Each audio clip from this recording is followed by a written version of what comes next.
Esta secuencia llega gracias a Arca Continental Inlay y Coca-Cola Perú, apostando por el crecimiento del país.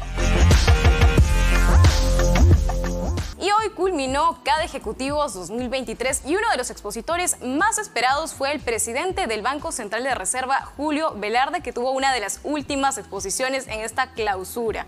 Vemos en imágenes el reconocimiento que se le dio al término de su conferencia, en la cual compartió sus proyecciones sobre la recuperación económica del país para el próximo año. Como vemos, ha recibido una condecoración en el Centro Cultural Vida Huasi, donde se realizó CADE Ejecutivos, y evitó dar mayores declaraciones. Pero ¿por qué ha recibido esta condecoración?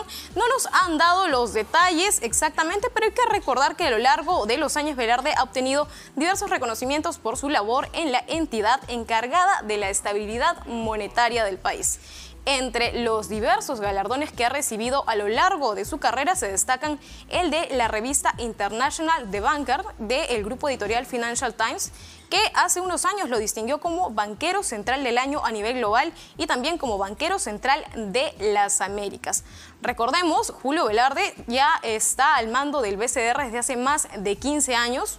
Fue designado por primera vez en el 2006 durante el segundo gobierno de Alan García y posteriormente fue ratificado en los gobiernos de Ollanta Humala, Pedro Pablo Kuczynski y Pedro Castillo. Como les comentábamos, hoy el jefe del BCR brindó su diagnóstico sobre los resultados económicos que ha venido experimentando nuestro país este año, en el que hemos entrado en recesión.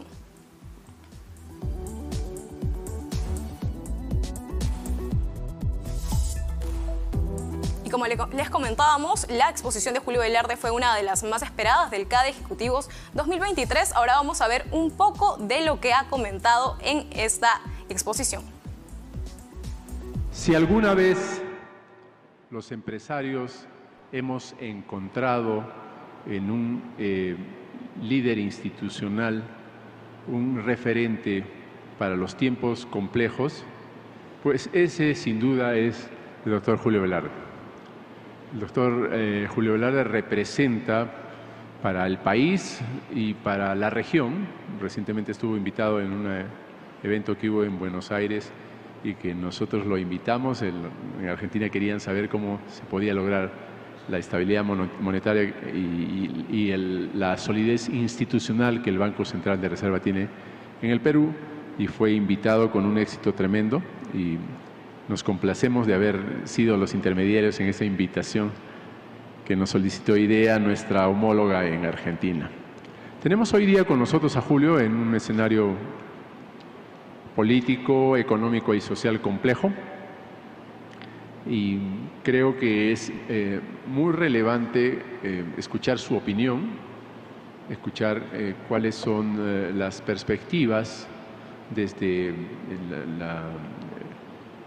el análisis institucional y también sus opiniones y sus recomendaciones al estamento empresarial, porque siempre la confianza que hemos tenido con él en estas reuniones de CADE nos han permitido aspirar a que, rompiendo el protocolo, Julio nos haga algunas recomendaciones o algunas reflexiones que siempre han sido importantes, y estoy seguro que él nos las continúa haciendo porque son escuchadas con mucha atención y con mucha diligencia.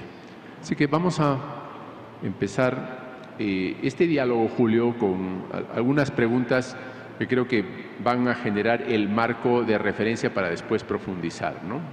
Y entonces me gustaría preguntarte, ¿cómo crees que impacta el contexto internacional y el actual contexto nacional a la actividad económica? ¿Cómo es que la viene afectando? Y en particular a la inversión. ¿Cuál es tu perspectiva del comportamiento de la inversión? ¿Y cuáles son las perspectivas en torno al impacto de esa inversión? ¿Y qué podríamos hacer en este escenario de cierto escepticismo que tenemos los empresarios? Bueno, había dos puntos. Uno importante es que el costo de financiamiento del mundo va a mantenerse todavía elevado por un tiempo. Los bonos del Tesoro norteamericano de 10 años están en 4 o 5 y probablemente se mantenga ese nivel por un tiempo todavía relativamente prolongado. Es más, creo que se van a tener por mucho tiempo a tasas parecidas. Es decir, el escenario benigno de financiamiento que hemos gozado por un periodo bastante largo, esta crisis Lehman, probablemente desaparezca. Segundo, el descenso de tasa de interés de países desarrollados, estoy hablando de Estados Unidos, Banco Central Europeo, Reino Unido, probablemente recién se produzca, si no es a comienzos del segundo semestre del próximo año, probablemente a fines del primer semestre. Es decir, desde fuera las tasas de interés van a estar todavía bastante altas. Y lo digo porque la tasa del bono norteamericano influye en la tasa de los bonos de todo el mundo. Sube la tasa de los bonos de Estados Unidos y sube la tasa de los bonos de Alemania, aunque no haya noticia en la Unión Europea en alguna, sube los bonos peruanos, etc. La tasa de los bonos peruanos en soles, que está ahorita en 7.1 aproximadamente, más que reflejar la tasa del Banco Central, refleja lo que pasa con los activos internacionales. Y esa es la tasa que manda para hipotecas, pongamos. Dentro de China es un problema, pero un problema que probablemente va a notarse su desaceleración poco a poco en el tiempo. La ventaja es que la demanda de cobre va a seguir por la transformación energética, independientemente del crecimiento de China. Y eso creo que va a ayudar muchísimo. Y somos uno de los países que tiene mayor potencial de cobre, cobre que todavía está en la superficie casi. Uno de los proyectos que debe salir, que probablemente inicia la construcción 25 con suerte y comienza a producir el 28 en el Perú, el cobre estaba casi en la superficie. En Australia el cobre está a 600 metros bajo la superficie, diferencia de costos enormes. Ahora, en el Perú, que era la otra parte que me preguntabas, creo que la situación, nosotros en los estimados que hemos hecho, casi 2.3% del producto es atribuido a causas exógenas, 0.8% las protestas, por el resto básicamente factores ligados al clima.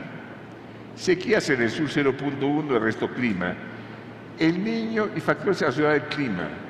Las temperaturas 2.8 promedio más altas durante el año han originado una caída en la producción de varios cultivos de agroexportación, han afectado la producción de confecciones internas porque no ha habido invierno en Lima, etcétera, etcétera. Si damos la confianza de inversiones, es casi un 2.6 negativo. Es decir, gran parte de los resultados malos de este año, que son malos este año, son factores exógenos. Ahora, el problema es que puede que se repitan. El Fondo del Niño, si bien el estimado, el probabilístico que salió este último viernes, a bajar las probabilidades de un niño fuerte, no se puede cazar un niño fuerte y todas las probabilidades son relativamente altas. Ojalá que no sea fuerte el niño costero que se golpea, el niño en el Pacífico Central sí parece que va a ser fuerte, el Pacífico Costero ojalá no sea tan fuerte en todo caso, pero algunos de estos factores podrían repetirse. Si no se debe el niño, creo que otra sería la situación. Y un factor que no menciono, lo puse como expectativas acá, pero creo que es incluso un poco más grave, es inversión, las cicatrices que nos ha dejado el 2021-2022. En 2021 hemos tenido la mayor fuga de capital de la historia. Utilidades que se habían retenidas se sacaron. Empresas se prestaron para poder sacar plata que tenía de utilidades retenidas. La gente quiso sacar la inversión que tenía. Si quiero sacar la inversión que tenía, obviamente no quiero poner nueva. Y eso toma un tiempo reconstituir. Y creo que está logrando poco a poco. Cuando uno ve la caída de la inversión no minera, no residencial, está algo debajo de 2%. Espero que sea positiva el próximo año, pero vamos a ver. Gracias, Julio. Por favor. Creo que es, por un lado, alentador que siendo causas todas exógenas. Creo que hay algo de margen de maniobra que vamos a poder tener el próximo año y ojalá que juegue en nuestro favor. Y en cuanto a la actividad económica de este año, que ha sido decepcionante, desde tu punto de vista, ¿qué medidas o reformas deberían promoverse para acelerar la recuperación o que el crecimiento pudiera ser estructuralmente más sostenido de lo que ha sido en los últimos años? Sí, mencioné factores exógenos, por la verdad se ha comentado particularmente ayer y el martes, es que el crecimiento potencial ha venido cayendo. Lo comentó Waldo Mendoza, lo comentó David Tuesta, lo comentaron McKinsey. O sea, antes nuestro crecimiento potencial era más cercano a 6 y pico, ahora estamos más próximos a 2,5. Sin reformas va a ser difícil salir de esto. Obviamente puede mejorarse con cosas administrativas, simplificación de regulación, estímulos, simplificación de los trámites. Pero a la larga, hemos hablado de reformas hace muchos años, casi se han paralizado, y creo que este campo de reforma debe continuar. Y no se han dado, no solo en Perú, se han dado en gran parte de América Latina, es la verdad, ¿no? Y sí creo que si queremos retomar un crecimiento más alto, tenemos que empezar reformas, ¿no? ¿Alguna reforma en particular, Julio, que crees que se debiera, por lo menos, poner encima de la mesa de diálogo para empezar a trabajarla desde ya? Yo creo que hay que analizar bien el mercado laboral, hay que analizar cómo el mercado de capitales se ha ido afectando con retiro sucesivo de las AFPs. Uno ve cómo ha caído la emisión de bonos locales. Ha caído fuertemente porque no había un comprador. Ese comprador de la AFP que han visto reducidas su disponibilidad de fondos y eso ha hecho que se afecten. Y podemos seguir con un montón de sectores. Hemos seguido implementando regulaciones, tanto a nivel de Congreso, de ley de Congreso como el Ejecutivo, sin darnos cuenta que llega un momento en que tenía siendo una carga bastante alta, ¿no? Sí, que ha sido una carga incremental en el tiempo y que se ha ido subiendo progresivamente. Y un punto bien importante, no hay ningún país que haya llegado al desarrollo sin un servicio civil que sea profesional, sin esta gobernanza. Y gobernanza, digo, saber interactuar con el sector privado, tener realmente la capacidad de respuesta rápidamente, tener funcionarios profesionales que resuelvan problemas en salud, educación, en inversión, etcétera. Y creo que nuestro servicio civil debe mejorar sustancialmente, ¿no? Sin duda, nosotros queremos aumentar la productividad, la eficiencia y la eficacia empresarial.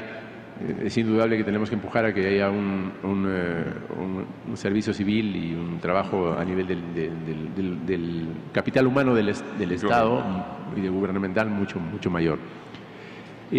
Los niveles de reducción de pobreza que llegaron en un momento hasta 20%, durante los años siguientes hemos sido testigos, ¿no?, de que esto ha ido nuevamente aumentando. ¿Qué sería necesario en términos del umbral de crecimiento? ¿Cuál es tu opinión? ¿Es solamente el umbral de crecimiento que genera esa reducción de pobreza o hay algún otro factor que ha ido acompañando y que no ha sido tan visible para nosotros? Obviamente es correcto lo que dices, pero hay que tener en cuenta las cifras. Ha crecido mucho la pobreza urbana. Ahora, si uno ve la encuesta nacional de hogares, las últimas cifras, 3% de la población, o sea, 11% de los pobres en este momento, más de 11% de los pobres, le falta 11 soles o menos mensuales para bajar la pobreza. O sea, vender un emoliente más, si quiere ustedes, o vender medio kilo de papa más. O sea, están casi al borde.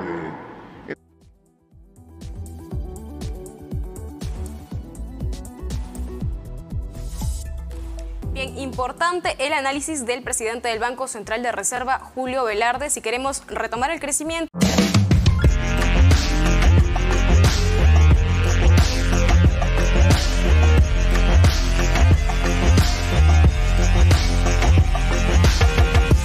Esta secuencia llega gracias a Arca Continental Inlay y Coca-Cola Perú, apostando por el crecimiento del país.